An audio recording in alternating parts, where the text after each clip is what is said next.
కృప వెంబడి కృపనిచ్చిన దేవా, సమృద్ధి కృపనిచ్చితివే. నీ కృప సమృద్ధి కృప, నీ కృప సమృద్ధి కృప. Praise the lord. దేవుని నామానికి మహిమ కలుగును గాక. ప్రియమైన దేవుని ప్రజలారా, జీవము కలిగిన యేసుక్రీస్తు నామంలో శుభములు మీకు తెలియజేస్తూ దేవుని మాటలు ధ్యానించటానికి మరొకసారి మిమ్మల్ని ప్రేమతో ఆహ్వానిస్తూ ఉన్నాం. పరిశుద్ధ బైబిల్ గ్రంథంలో అపోస్తులైన పౌలు తిమోతికి రాసినటువంటి మొదటి పత్రిక 2వ అధ్యాయము మొదటి 3 వచనాలు మనం చదువుకుందాం. మనము సంపూర్ణ భక్తియు మాన్యతయు కలిగి నెమ్మదిగాను సుఖముగాను బ్రతుకు నిమిత్తము, అన్నిటికంటే ముఖ్యముగా మనుషులందరి కొరకును, రాజుల కొరకును, అధికారులందరి కొరకును విజ్ఞాపనములను, ప్రార్థనలను, యాచనలను, కృతజ్ఞతాస్తుతులను చేయవలనని హెచ్చరించుచున్నాను. ఇది మంచిదియు మన రక్షకుడగు దేవుని దృష్టికి అనుకూలమైనదియునై ఉన్నది. ప్రియులారా, దేవుని మాటలు మనం చదువుకున్నాం. సహాయం కొరకు మనం ప్రార్థన చేద్దాం. ప్రేమగల మా నాయన, చదవని మాటలు మాకు అర్థమయ్యేటట్టుగా మీరే బోధించండి. మా మధ్యలో మీరుండి మీ నామానికి మహిమ తెచ్చుకోండి. యేసుక్రీస్తు ఘనమైన నామంలో ప్రార్థించి స్తుతించి వేడుకొంచున్నాము తండ్రి, ఆమేన్. ప్రియులారా, దేవుని మాటలు మనం చదువుకున్నాం. ఇక్కడ గమనించినట్లయితే మనము సంపూర్ణ భక్తియు మాన్యతయు కలిగి నెమ్మదిగాను సుఖముగాను బ్రతుకు నిమిత్తము అని రాయబడింది. మరి ఈ మాటలు మనకి ఏం తెలియజేస్తున్నాయంటే, మనుషులందరి కొరకు, మనుషులందరూ అంటే ఈ భూమి మీద మానవులందరూ అని అర్థం. అన్ని వర్గాలకు చెందినవారు, అధికారులేమి అనధికారులేమి, చదువుకున్నవారా పామరుల, ధనమున్నవారా మరి పేదల, ఇలాగున అన్ని వర్గాల వారు అందరూ క్షేమం పొందాలని మనము ప్రార్థన చేయాలి. వారి కొరకు మనం ప్రార్థన చేస్తున్నప్పుడు మనకు ఏమి లాభం అంటే, ఇక్కడ ఆరంభంలోనే ఈ మాట చెప్తా ఉన్నాడు. మనము సంపూర్ణ భక్తియు మాన్యతయు కలిగి నెమ్మదిగాను సుఖముగాను బ్రతుకు నిమిత్తం. మనము సుఖముగా నెమ్మదిగా బ్రతకాలంటే మనము అందరి కొరకు ప్రార్థించు వారమై ఉండాలి. ఎందుకు అందరి కొరకు ప్రార్థించాలి? ఒకటి, మనం క్షేమంగా ఉండటానికి. రెండవది, ఇది దేవుని దృష్టికి అనుకూలమైన కార్యం. గమనించండి, దేవుని దృష్టికి అనుకూలమైన కార్యాలను మనము చేయువారముగా ఉండాలని ప్రభు కోరుతా ఉన్నాడు. చాలాసార్లు మనం ఎట్లా ఉంటామంటే, దేవుని కార్యాలు దేవుని కార్యాలే, మన కార్యాలు మన కార్యాలే అన్నట్టుగా ఉంటాయి. అలా కాదు, దేవుని చిత్తమును ఎరిగి దేవుని కార్యములను మనము జరిగించువారముగా ఉండాలని ప్రభు కోరుతా ఉన్నాడు. దేవుని ఉద్దేశం మేరకు మనం నడుచుకోవాలని ప్రభు కోరుతా ఉన్నాడు. దేవుని పరిధిలో, అంటే ఆయన ఆలోచన పరిధిలోనే మనం నడుచుకోవాలి. అప్పుడు మనకు క్షేమం. అలాగున కాకుండా మనం ఇష్టానుసారంగా నడుచుకుంటూ ఎవరికి మనం సంబంధులుగా ఉండకుండా, ఎడముగాను లేకపోతే ఎవరి విషయంలోనూ మనం చింతలేని వారమై ఈ లోకంలో మనం జీవించటానికి ప్రభు మనల్ని రక్షించలేదు. కానీ దేవుని పిల్లలుగా మనల్ని ఆయన రక్షించుకున్న కారణాన్ని బట్టి మనము అందరి కొరకు ప్రార్థన చేయాలి. ఎందుకు చేయాలి అంటే, ఆయన సమస్తమును నిర్మించినవాడు. ప్రభు మనల్ని పుట్టించినాడు, లోకము నుండి పాపము నుండి మనల్ని రక్షించి ఆయన పిల్లలుగా చేసుకున్నాడు. అదే సమయంలో ఈ సర్వ సృష్టిని ఆయనే చేసినాడు. గమనించండి, హెబ్రీయులకు రాసిన పత్రికలో 1వ అధ్యాయము మరి 2వ వచనం మనం చూసినట్లయితే 2వ భాగంలో ఇట్లా రాయబడింది. ఆయన అనగా దేవాది దేవుడు ఆ కుమారుని సమస్తమునకును వారసునిగా నియమించిన, అనగా యేసుక్రీస్తు ప్రభుల వారిని సమస్తానికి వారసునిగా చేసినాడట. అంతేకాకుండా ఆయన ద్వారా ప్రపంచములను నిర్మించను. యేసుక్రీస్తు ద్వారా లేక యేసుక్రీస్తు కొరకు, యేసుక్రీస్తును బట్టి ప్రపంచములను నిర్మించాడట. ప్రపంచములు అంటే కింద దాని భావం ఇక్కడ వ్రాయబడింది, యుగములను ఆయన ఏర్పాటు చేసినాడు. సర్వ యుగములను ఆయనే నిర్మించినటువంటి వాడు. కాబట్టి ఆయన పిల్లలముగా మనం ఏం చేయాలి? ప్రభువు చెప్పిన పనిని మనం చేయువారముగా ఉండాలని కోరుతా ఉన్నాడు. కొలస్సీలకు రాసిన పత్రిక 1వ అధ్యాయం 15-16 వచనాల్లో ఇట్లా రాయబడింది. ఆయన అదృశ్య దేవుని స్వరూపి అయి సర్వ సృష్టికి ఆది సంభూతుడై ఉన్నాడు.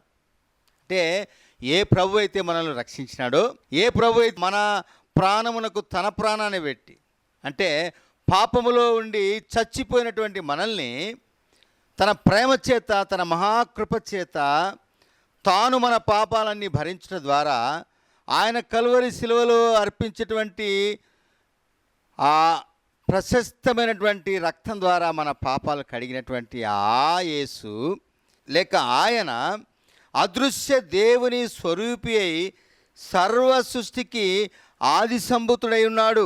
ఎలయనగా ఆకాశమందున్నవి భూమి అందున్నవి దృశ్యమైనవి కానీ అదృశ్యమైనవి కానీ అవి సింహాసనములైనను ప్రభుత్వములైనను ప్రధానులైనను అధికారములైనను సర్వమును ఆయన యందు సృజింపబడెను. సర్వమును ఆయన ద్వారాను ఆయనను బట్టి సృజింపబడెను. ఆయన అన్నిటికంటే ముందుగా ఉన్నవాడు, ఆయనే సమస్తమునకు ఆధారభూతుడు. ప్రియులారా గమనించండి, యేసుక్రీస్తు ప్రభుల వారు ఈ సమస్త సృష్టిని సృష్టించినాడు. ప్రభుత్వాలు ఆయనవి, సింహాసనములు ఆయనవి, ప్రధానులు అధికారులు ఆయన సేవకులు. అందుకొరకే మనం ఏం చేయాలంటే ఆయన చేతి పైనటువంటి ఈ ప్రపంచం కొరకు, ఆయన చేతి పనులైనటువంటి అధికారముల కొరకు, ఆయన చేసినటువంటి మరి ప్రభుత్వాల కొరకు, ఆయన నిర్మించేటువంటి ప్రధానుల కొరకు, అధికారుల కొరకు మనం ఏం చేయాలి? ప్రార్థన చేయాలి. ఇది ఏదో కష్టమైన పని, మనము ఆ పని వారి కొరకు మనం ఎందుకు చేయాలి అంటే, మొట్టమొదటి మనం చదువుకున్నాం కదా, మనము మాన్యత కలిగి సుఖముగాను క్షేమంగాను మాన్యతతో బ్రతకాలంటే మనము మనుషులందరి కొరకు ప్రార్థన చేయవారమే ఉండాలి. ప్రస్తుతం మనము మన దేశంలో గమనించినట్లయితే ప్రభుత్వములు ఏర్పడటానికి కొరకై ప్రయత్నాలు జరుగుతూ ఉన్నాయి. మనకు తెలుసు, అధికారులను ఎన్నుకుంటా ఉన్నారు, ప్రభుత్వాలను ఎన్నుకుంటా ఉన్నారు. ఈ ప్రభుత్వాలు, ఈ అధికారులు సమాజమునకు లేక దేవుని పిల్లలకు మేలు కలిగించువారుగా ఉండాలని మనం ప్రార్థించాలి. అంటే అధికారము చేయువారు జ్ఞానముతో నింపబడి పేదల పక్షంగా ఉండి దేవుని ఉద్దేశములు నెరవేర్చువారై మరి అధికారంలో ఉన్నట్లయితే, అట్టివారు అధికారంలో ఉన్నట్లయితే ప్రజలు క్షేమంగాను నెమ్మదిగాను ఉంటారు. ఒకవేళ అట్టి మనసు లేకుండా ఉన్నట్లయితే ప్రజలు ఏమవుతారట? చెదరిపోతారు. అయ్యో అన్నట్టుగా ప్రజల జీవితాలు ఉంటాయి.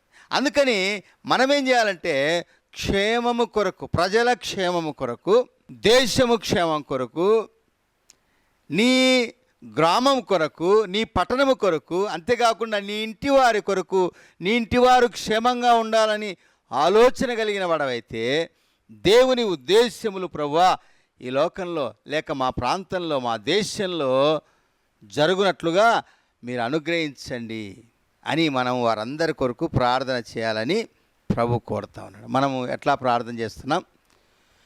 వీటి విషయంలో మనం ఆలోచన కలిగి ఉన్నామా? ప్రార్థించే విషయంలో మనం ఎలాంటి ఆలోచన కలిగి ఉన్నాం? ప్రార్థన చేస్తున్నామా? లేకపోతే ఇక నీ సొంతం కొరకే ప్రార్థన చేస్తున్నావా? నన్ను కాపాడు, నా ఇంటి వారిని కాపాడు, మంచిదే, నీ ఇంటి వారి కొరకు నువ్వు ప్రార్థన చేయాల్సిందే. అదే సమయంలో దేవుని చేత నిర్మించబడినటువంటి ప్రభుత్వముల కొరకు, దేవుని చేత ఏర్పాటు చేయబడుతున్నటువంటి నాయకుల కొరకు, అధికారుల కొరకు మనం ప్రార్థన చేయాలి. ఇదేదో ఈ లోక సంబంధమైన విషయాలే, వాటి కొరకు మనమేంటి, మనం పరలోక సంబంధులు కదా, మన పౌరస్థితి పరలోకంలో ఉంది కదా అని మనం అనుకున్నట్లయితే ఇక్కడ దేవుని వాక్యం మనకు సెలవిస్తుంది. ఈ లోకంలో శరీరధారిగా మనం ఉన్నాం కనుక, ఇంకా శరీరాన్ని అమర్చుకొని లోకంలో జీవిస్తున్నాం కనుక, ఈ ప్రభుత్వములు, అధికారాలు అన్నీ కూడా ఆయనే నిర్మించాడు కనుక వారి కోసం మనం ప్రార్థన చేయాలి. ఎప్పుడైతే మనం వారి కోసం ప్రార్థన చేస్తామో అప్పుడు మన జీవితం ఎట్లా ఉంటుందట అంటే సంపూర్ణ భక్తి కలిగిన వారముగాను, మాన్యత కలిగి నెమ్మదిగాను సుఖముగాను బ్రతకటానికి వీలవుతుందని ప్రభు జ్ఞాపకం చేస్తా ఉన్నాడు. మనము అలాంటి ప్రార్థన చేయాలి, ఎక్కువ ప్రార్థన చేయాలి. అయ్యా ప్రభువా, మా దేశం కొరకు ప్రార్థన చేయాలి, మా దేశం కొరకు ప్రార్థన చేస్తున్నాం, సాయం చేయని మనం ప్రార్థన చేయాలి. ప్రభువు ఏమి ఉద్దేశించి ఉన్నాడో, నిన్ను బట్టి నీకు ఏ ఆజ్ఞను ఆయన ఇస్తూ ఉన్నాడు, దేవుని వాక్యంలో నీకు ఏమి బోధిస్తూ ఉన్నాడో దాన్ని నీవు జరిగించువాడవుగా ఉండాలని ప్రభు ఈ దినాన్న మనతో మాట్లాడుతూ ఉన్నాడు. గమనించండి, ఇక్కడ అనేక సార్లు మరి మనము లోక సంగతులనే ధ్యానించే వారంగా ఉన్నాం, లోక మర్యాద చొప్పున నడుచుకునే వారంగా ఉన్నాం. అట్లా ఉండకూడదని ప్రభు జ్ఞాపకం చేస్తున్నారు. చూడండి, రోమిలకు రాసిన పత్రిక 12వ అధ్యాయం, రోమిలకు రాసిన పత్రిక 12వ అధ్యాయంలో 2వ వచనంలో ఇట్లా వ్రాయబడింది: మీరు ఈ లోక మర్యాదను అనుసరింపక ఉత్తమమును అనుకూలమును సంపూర్ణమునై ఉన్న దేవుని చిత్తమేదో పరీక్షించి తెలుసుకున్నట్లు మీ మనస్సు మారి నూతన ఒకటి వలన రూపాంతరం పొందుడి. గమనించండి, ఇక్కడ మీరు ఈ లోక సంబంధంగా ఈ లోక మర్యాదను అనుసరింపక ఉత్తమమును అనుకూలమును సంపూర్ణమునై ఉన్న దేవుని చిత్తాన్ని తెలుసుకున్న వారమై మనం ప్రవర్తించాలని జ్ఞాపకం చేస్తాం. అంటే మన ప్రార్థన ఎట్లా ఉండాలట అంటే, అధికారుల కోసం చేస్తున్నాం, నాయకుల కొరకు చేస్తున్నాం, దేశం కొరకు చేస్తున్నాం, మంచిదే. అయితే అందులో ఆ నాయకులు, ఆ దేశం లేక ఆ ప్రభుత్వము దేవుని చిత్తమును జరిగించువారై ఉండాలని మనం ప్రార్థించాలి. ఇక్కడ అదే చెప్తా ఉన్నాడు. దేవుని చిత్తమును మరి తెలుసుకున్న వారమై పరీక్షించి తెలుసుకున్నట్లుగా మనము ప్రవర్తించాలి. అలాగున కాకుండా లోక మర్యాద చొప్పున మనం ప్రవర్తించకూడదని ఇక్కడ అపోస్తలుడైన పౌలు పరిశుద్ధాత్మ ద్వారా మనతో మాట్లాడుతూ ఉన్నాడు, మనల్ని హెచ్చరిస్తూ ఉన్నాడు. మనం ఎట్లా నడుచుకుంటా ఉన్నాం, ఒకసారి మనల్ని మనము పరీక్షించుకోవాలి. ఇంకొక మాట కూడా మనం చూడవచ్చు. ఎఫెసీయులకు రాసిన పత్రిక 6వ అధ్యాయంలో 6-7 వచనాల్లో మరి ఒక చక్కటి మాటను ప్రభు మన కొరకై రాయించి పెట్టినాడు. గమనించండి, 6వ అధ్యాయము 6-7 వచనాలు: మనుషులను సంతోషపెట్టునట్లు కంటికి కనబడుటకే గాక క్రీస్తు దాసులమని ఎరిగి దేవుని చిత్తమును మనఃపూర్వకముగా జరిగించుచు మనుషులకు చేసినట్టుగా కాకుండా ప్రభువునకు చేసినట్లే ఇష్టపూర్వకముగా సేవ చేయుడి. ఇక్కడ సేవను గురించి మాట్లాడుతూ ఉన్న ప్రార్థనా సేవ అన్నది కూడా సేవే. ఒక సేవకుడు పోయి వాక్యాన్ని బోధిస్తున్నాడు, లేకపోతే ఎవరైనా ప్రభు దగ్గర నడిపిస్తున్నాడు, అదంతా ఓకే. అందులో భాగమే ప్రార్థన కూడా. దేశము సుఖముగాను క్షేమముగాను మాన్యత కలిగి ఉండాలంటే మనం ప్రార్థన చేయాలా. ఆ ప్రార్థన ఎట్లా చేయాలా? మనుషులను సంతోషపెట్టినట్టుగా కాదు. ఈ మధ్య కొంతమంది రాజకీయ నాయకుల కొరకు ప్రార్థన చేస్తూ వారికి అనుకూలముగా ప్రార్థన చేస్తున్నట్టుగా అక్కడక్కడ మనకు కనిపిస్తుంది. దేవుని సేవకులే ఆ ప్రాంతం వారికి, లేకపోతే నీ ఎదురుగా కనబడుతున్నటువంటి ఆ నాయకుల కొరకు ప్రార్థన చేస్తున్నప్పుడు వారికి అనుకూలంగా చేస్తాను. అక్కడ దేవుని చిత్తాన్ని గురించి మాట్లాడడం లేవారు. ప్రియులారా, ఇదెంతో విచారకరమైనటువంటి విషయం. మనుషులను సంతోషపెట్టడానికి వారు ప్రార్థన చేస్తూ ఉన్నారు. దేవుని చిత్తము జరిగించాలి ప్రభువా, దేవుని చిత్తం జరుగునుగాక అని వారు ప్రార్థన చేయడంలే. వాస్తవమే, నీ దగ్గరికి వచ్చినారు, వారు నీ ప్రార్థన అడిగినారు, నీవు దేవుని దాసులవని, మీరు దేవుని దాసులని ప్రార్థించండి అయ్యా అని అడుగుతున్నారు, మంచిదే. అదే సమయంలో వారిని ప్రభువు దర్శించినట్లుగా దేవుని చిత్తమునకు అనుకూలముగా వారు మార్చమన్నట్లుగా, దేవుని చిత్తమునకు మరి సరిపోయే ప్రభుత్వాన్ని ప్రభువు దయచేయనట్టుగా మనం ప్రార్థన చేయాలి. అదే విషయాన్ని ఇక్కడ చెప్తా ఉన్నాడు. మనుషులను సంతోషపెట్టు వారు చేయనట్లు కంటికి కనబడటకే కాక క్రీస్తు దాసులమని ఎరిగి దేవుని చిత్తమును మనఃపూర్వకముగా జరిగించుచు మనుషులకు చేసినట్టు కాక ప్రభువునకు చేసినట్టే ఇష్టపూర్వకంగా సేవ చేయండి, ఇష్టపూర్వకంగా ప్రార్థన చేయండి, ప్రభువుకు అనుకూలమైనటువంటి ప్రార్థన చేయండి. మనం తిమోతి రాసిన పత్రికలో మూలవాక్యాలను మనం చదువుకున్నాం కదా, ఇది మంచిది, దేవుని దృష్టికి అనుకూలమైనది ఉన్నది. దేవుని దృష్టికి అనుకూలమైన ప్రార్థన మనము చేయాలి, అందులో మన క్షేమం ఉంది అని జ్ఞాపకం చేస్తాను. చూడండి, కీర్తన గ్రంథం 122వ కీర్తనలో మనం చూసినట్లయితే అక్కడ యెరూషలేము కొరకు ప్రార్థన చేయుడి అని వ్రాయబడింది. 122వ కీర్తన 6వ చరణంలో ఇట్లా వ్రాయబడింది, యెరూషలేము యొక్క క్షేమము కొరకు ప్రార్థన చేయుడి. యెరూషలేమా, నిన్ను ప్రేమించు వారు వర్ధిల్లుదురు. దేవుని వాక్యం సెలవిస్తుంది. యెరూషలేము కోసం మనం ప్రార్థన చేయాలి. అంటే తాను ఏర్పాటు చేసుకున్నటువంటి దేవుని ప్రజలు, నా స్వకీయ సంపాద్యం అన్నారు ఇశ్రాయేలీయుల్ని. యెరూషలేము నుండే మనకు రక్షణ వార్త ప్రకటించబడింది. మొట్టమొదటిగా పరిశుద్ధాత్ముడు కుమ్మరించబడినప్పుడు యెరూషలేములో అపోస్తుల మీద అగ్ని నాలుకల వలె పరిశుద్ధాత్ముడు విభాగించబడి వ్రాలగా పేతురును అక్కడ ఉన్నటువంటి దైవజనులు వారు దేవుని వాక్యాన్ని బలముగా బోధించినారట. పేతురు ప్రసంగిస్తున్నప్పుడు ఒక్కసారి 3,000 మంది రక్షించబడినారు. అనేక భాషల వారు, అనేక ప్రాంతముల వారు, ఆయా వ్యాపార నిమిత్తం అక్కడ చేరినటువంటి వారందరూ కూడా రక్షింపబడినట్టుగా మనము అపోస్తల కార్యములు 2వ అధ్యాయంలో మనం చూస్తూ ఉన్నాం. పిల్లరా, మరి యెరూషలేము నుండే మనకు రక్షణ వచ్చింది. యెరూషలేము నుండే మనకు రక్షణ వార్త ప్రకటించబడింది.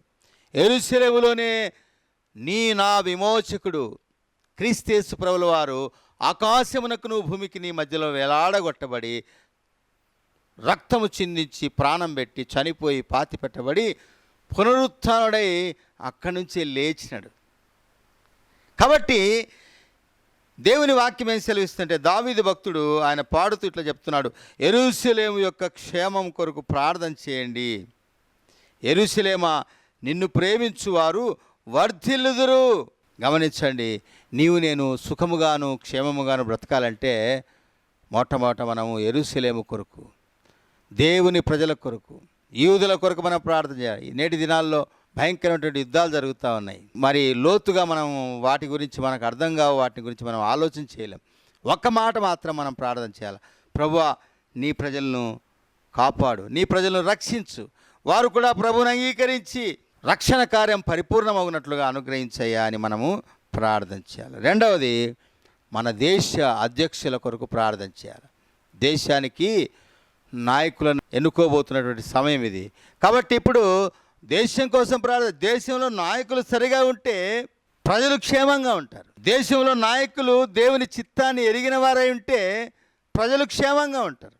ఒకవేళ దేవుని చిత్తాన్ని ఎరగని వారు ఉన్నట్లయితే ప్రజలు క్షేమంగా ఉండరు. అందుకొరకై ప్రభువా, మా దేశ నాయకులను, మా రాష్ట్ర నాయకులను, దేశాన్ని ప్రజలను ఏలబోతున్నటువంటి వారిని, వారు నీ చిత్తములో ఉండినట్లుగా అనుగ్రహించయ్యా అని మనం ప్రార్థన చేయాలి. చేస్తే అప్పుడు మనము సుఖముగాను మాన్యత కలిగి సంపూర్ణ భక్తియు కలిగి నెమ్మదిగా జీవించటానికి వీలవుతుంది. ఇది మంచిది, దేవుని దృష్టికి అనుకూలమైనటువంటి కార్యం. అంతేకాకుండా నీవు నేను ఏం చేయాలంటే విశ్వాసుల కొరకు ప్రార్థన చేయాలి, సంఘం కొరకు మనం ప్రార్థన చేయాలి. గమనించండి, కొలస్సీలకు రాసిన పత్రిక అపోస్తలుడైన పౌలు కొలస్సీలకు రాస్తూ 4వ అధ్యాయంలో 2వ వచనం నుంచి కొన్ని మాటలు నేను చదువుతున్నాను. గమనించండి. ప్రార్థన యందు నిలకడగా ఉండి కృతజ్ఞత గలవారై దాని యందు మెలకువగా ఉండుడి. మరియు నేను బంధకములో ఉంచబట్టు కారణమైన క్రీస్తు మర్మమును గురించి నేను బోధింపవలసిన విధముగానే ఆ మర్మమును వాక్యము చెప్పుటకు అనుకూలమైన సమయము దేవుడు దయచేయవలనని మా కొరకు ప్రార్థించుడి. సమయమును పోనీయక సద్వినియోగం చేసుకొనుచు సంఘమునకు వెలపటి వారి ఎడల జ్ఞానము కలిగి నడుచుకొనుడి. ప్రతి మనుష్యునికి ఎలాగూ ప్రత్యుత్తరం ఇవ్వలనో అది మీరు తెలుసుకొనుటకై మీ సంభాషణ ఉప్పు వేసినట్లు ఎల్లప్పుడూ రుచిగలదిగాను కృపాసహితముగాను ఉండనీయుడు. గమనించండి, ఇక్కడ సంఘములో దేవుని చిత్తము జరగవలసిన రీతిని అది జరుగునట్లుగా మనం ప్రార్థన చేయాలట. పౌలు చెప్తా ఉన్నాడు, ఇదిగో నేను బంధకంలో ఉండటానికి ఏం కారణం బంధకంలో ఉండటానికి? ఆయన స్వార్థ ప్రకటిస్తూ ఉన్నాడు. ఆయన పట్టి బంధకాల్లో పెట్టినారు. పునరుత్థానుడైన యేసును ప్రకటిస్తున్నప్పుడు పేతురు యోహానులను బంధించినారు, అపోస్తులందరినీ చెదరగొట్టినారు. ఇక్కడ పౌలు శీలను కూడా బంధిస్తూ ఉన్నారు. ఆయన బంధకంలో ఉండటానికి కారణం ఏంటంటే యేసును ప్రకటించుటే. యేసు ఎక్కడ ప్రకటించబడతాడో అక్కడ క్షేమం ఉంటుంది. కాబట్టి నేను మరి బోధించవలసిన విధముగా యేసును గురించినటువంటి ఆయన మరణ పునరుత్థానములను బోధించవలసిన రీతిగా బోధించినట్లుగా దేవుడు అనుకూలమైన సమయం అంటా ఉన్నాడు. అనుకూల సమయం అంటే వాక్యమునకు ప్రవేశ ద్వారం, అంటే వాక్యమునకు తలుపులు తెరవబడినట్టుగా ప్రార్థన చేయండి అంటా ఉన్నాడు. మా కోసం ప్రార్థన చేయండి, సమయాన్ని వేస్ట్ చేసుకోవద్దు, ప్రార్థనలో గడపండి. చాలాసార్లు ఏమవుతుందంటే పాటలు పాడతాం, వాక్యాన్ని వింటాం, ఎన్ని కార్యాలనే చేస్తాం, క్విజులు పెట్టుకుంటాం, అన్నీ చేస్తాం, ప్రార్థన మాత్రం మనము ఎంతో తక్కువ చేస్తాం. అలా ఉండకూడదని ప్రభు కోరుతా ఉన్నాడు. ప్రార్థన చేయండి. అంతేకాకుండా మన యొక్క భాష లేకపోతే మన యొక్క సంభాషణ ఉప్పు వేసినట్లుగా ఉండాలి, రుచిగా ఉండాలి. ఉప్పు లేకపోతే రుచి ఉండదు. ఎన్ని మరి మసాలాలు పెట్టి ఎంత మంచి కూరలు సిద్ధపరచడానికి ప్రయత్నం చేసినా అందులో ఉప్పు లేకపోతే అది వ్యర్థమైపోతుంది. అందుకని ఉప్పు నిస్సారమైతే అది దేని వల్ల సారం పొందును. కాబట్టి మీరు ఉప్పు వలె ఉండండి అన్నాడు ప్రభు కొండ మీద ప్రసంగంలో. కాబట్టి ఇక్కడ చెప్తున్న మాట ఏంటంటే సారము కలిగినటువంటి విశ్వాసులుగా మీ సంభాషణ, మీ ప్రవర్తన, మీ ప్రార్థన ఉండాలని ప్రభు కోరుతా ఉన్నాడు. కాబట్టి ఉదాహరణకు మనము మనుషులను సంతోషపెట్టే రీతిని మన యొక్క జీవిత విధానం ఉన్నట్లయితే, మనుషుల వైపే మనం చూస్తూ సాగుతున్నట్లయితే, మరి దేవుని చిత్తము అని తెలియకుండా, దేవునికి అనుకూలమైంది అని తెలియకుండా మనం జీవించినట్లయితే వ్యర్థమైపోతుంది. జ్ఞాని అయిన సొలొమోను గురించి రాజుల మొదటి గ్రంథం 3వ అధ్యాయంలో మనం చదవగలుగుతాం. రాజుల మొదటి గ్రంథము 3వ అధ్యాయము 9-10 వచనాల్లో చూసినట్లయితే అక్కడ ఒక సంగతి వ్రాయబడింది. సొలొమోను అంటా ఉన్నాడు, ఇంత గొప్పదైన నీ జనమునకు న్యాయము తీర్చగలవాడు ఎవడు? కాబట్టి నేను మంచి చెడ్డలు వివేచించి నీ జనులకు న్యాయము తీర్చున్నట్లు నీ దాసుడనైన నాకు వివేకము గల హృదయము దయచేయము. సొలొమోను చేసిన ఈ మనవి ప్రభువునకు అనుకూలమాయను గనుక దేవుడు అతనికి ఇలాగు సెలవిచ్చెను, దీర్ఘాయువునైనను ఐశ్వర్యమునైనను నీ శత్రువుల ప్రాణమునైనను అడగక న్యాయములను గ్రహించుటకు వివేకం అనుగ్రహించమని నీవు అడిగితివి అని చెప్పి ఆయన బుద్ధి వివేకముల గల జ్ఞానాన్ని, వివేకమును ఆయనకు అనుగ్రహించటే కాకుండా ఐశ్వర్యాన్ని కూడా ఇచ్చాడట. సొలొమోను చేసిన ప్రార్థన దేవునికి అనుకూలమాయన మాటని నేను దాని గురించి ఇక్కడ చదువుతా ఉన్నాను. దాని కొరకు ఈ మాట చదువుకున్నాం మనం 10వ వచనంలో. ఏంటట, సొలొమోను చేసిన ఈ మనవి ప్రభువునకు అనుకూలమాయను. మన జీవితంలో కూడా మనం చేసే ప్రార్థనలు, లేక మనము మరి సంఘంలో చేసే పరిచర్య, సేవ, అంతేకాకుండా మన కుటుంబంలో, మన సమాజంలో మరి ఒక మంచి పౌరుడుగా, ఒక మంచి క్రైస్తవ పౌరుడుగా మనం చేయవలసిన కార్యాలు ఎట్లా చేయాలట అంటే ప్రభువుకు అనుకూలముగా ఉండేటట్టుగా చేయాలని కోరుతాను. ఎప్పుడైతే ప్రభువుకు అనుకూలమైనటువంటి ప్రార్థన చేసినాడో, అది ఆయనకు అనుకూలమైందో, అప్పుడు ఆ రాజ్యము క్షేమంగాను, యుద్ధములు లేకుండా సమాధానంతో ఆ రాజ్యం సాగింది. అంతేకాకుండా మహాదేవుని మందిరం కూడా అక్కడ కట్టబడింది. ఆ మందిరం కట్టిన విధమును చూస్తే చాలా ఆశ్చర్యం వేస్తుంది. చిన్న రాయి శబ్దము లేకుండా ఎక్కడో సిద్ధపరిచిన వాటిని తీసుకొచ్చి అక్కడ అమర్చినట, నెమ్మదిగాను జ్ఞానము కలిగిన వారిని ఉపయోగించి దేవుని మందిరము కట్టినాడు ప్రభువు. మందిరాన్ని కట్టడానికి సొలొమోనుకు అట్టి జ్ఞానాన్ని ఇచ్చినాడు. సమాధానం అక్కడ ఏలింది. అయితే సొలొమోను తర్వాత సొలొమోను కుమారుడు ఏం చేసినాడంటే, సొలొమోను కుమారుడైనటువంటి రెహబాము రాజ్యాధికారానికి వచ్చినప్పుడు మరి ప్రజలందరూ ఆయన దగ్గర పోయినారు. 12వ అధ్యాయంలో ఆ మాటలు మనకు కనిపిస్తాయి. 12వ అధ్యాయంలో మనం చూసినప్పుడు ప్రజలు ఆయన దగ్గర పోయి, అయ్యా నీ తండ్రి ఉన్న కాలంలో కొంత ఇబ్బంది కలిగింది వాస్తవమే, ఇప్పుడు నీవు మేము చెప్పినట్టు లేకపోతే అనుకూలమైనటువంటి పరిస్థితులు మనం కలిగి ఉండి నడుచుకున్నట్టయితే మేము నీకు దాసులమై ఉంటాం, దేశం కూడా సుభిక్షంగా ఉంటుంది అని పెద్దలు పోయి అడిగితే ఆయన అన్నాడు, ఆయన ఏమన్నాడంటే, సొలొమోనుతో పాటు పనిచేసినటువంటి జ్ఞానులు, వృద్ధులు, అనుభవం కలిగిన వారు రెహబామును హెచ్చరించినారు. ఏమని? అయ్యా, ప్రజలకు నీవు మృదువుగా మాట్లాడి వారికి సేవ చేయటానికి నీవు ఇష్టపడితే మరి ఆ జనులు నీకు లోబడి ఉంటారు అని చెప్పినప్పుడు, ఈ సొలొమోను రాజు తన కుమారుడైనటువంటి రెహబాము రాజుని గురించి ఏం నేర్చుకుంటున్నామంటే, దేశము నిమ్మలంగాను సుఖంగాను క్షేమంగాను ఉండాలంటే దేవునికి అనుకూలమైన ప్రార్థన చేసి ప్రజలను అలాగున ప్రేమించి వారిని పాలించినాడు. అందుకే అక్కడ నెమ్మది వచ్చింది, సమాధానం వచ్చింది. అయితే రెహబాము ఏం చేశాడంటే, జ్ఞానము లేని పని చేసి తనతో పెరిగినటువంటి అనుభవం లేని, దేవుని భయం లేని ప్రజల సలహా తీసుకొని దేశాన్ని పాడు చేసినాడు. అక్కడ చాలా ఇబ్బందులు కలిగినాయి. యుద్ధాలు చివరికి చరిత్రలోనే, లేకపోతే ఆ పటంలోనే, ప్రపంచ పటంలో ఇశ్రాయేలు దేశమే లేని స్థితిని తెచ్చుకున్నారు. అంతా చెదిరిపోయినారు. భయంకరమైనటువంటి వేదన, దాస్యమునకు వెళ్ళిపోయినారు, కేవలము దేవుని చిత్తాన్ని ఎరగకుండా పోవటం ద్వారా.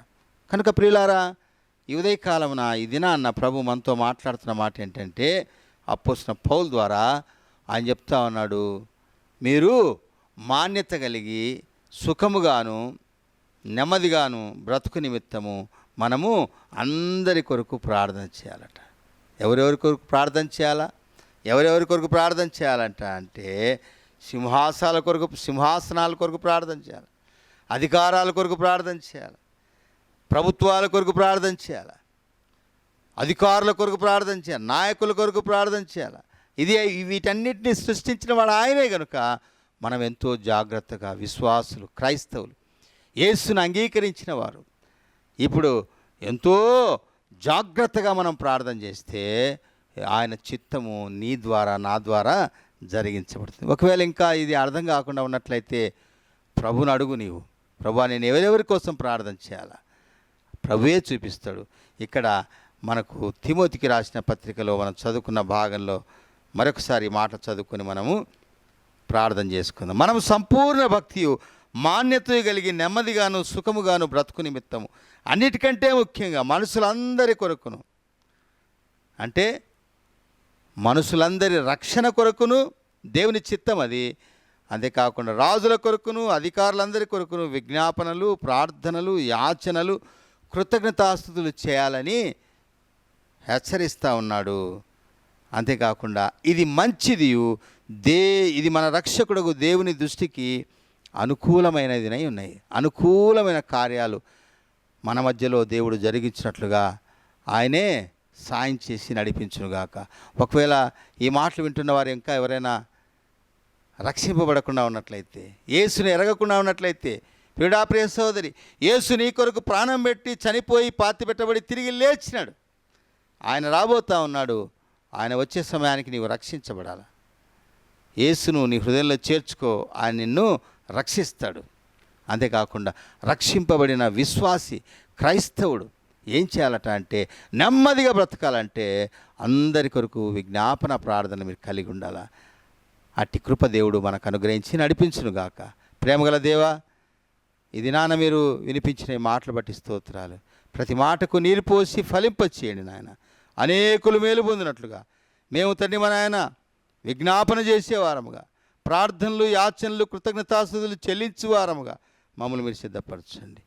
ఇంకా ఎవరైనా రక్షింపబడకుండా ఉన్నట్లయితే ఈ దినాన్న యేసు నామములో వారిని తండ్రి మన ఆయన వారిని మీ చేతికి అప్పచెప్తా ఉన్నాం. వారి హృదయాలు తట్టండి, రక్షించండి, గొప్ప రక్షణకు పాత్రలుగా చేయండి. రక్షింపబడిన వారు ప్రార్థనాయుక్తంగా జరిగించటానికి, మీకు అనుకూలమైన ప్రార్థనలు చేయటానికి సిద్ధపరచమని మా ప్రభువును, ప్రియరక్షకుడును, మా కొరకు మేఘాల మీద రానున్న యేసుక్రీస్తు నామములో ప్రార్థించి స్తుతించి వేడుకొంచుతున్నాము తండ్రి. Amen, amen. Praise the lord. నీ కృపా సమృద్ధి కృపా, నీ కృపా సమృద్ధి కృపా, నీ కృపా సమృద్ధి కృపా,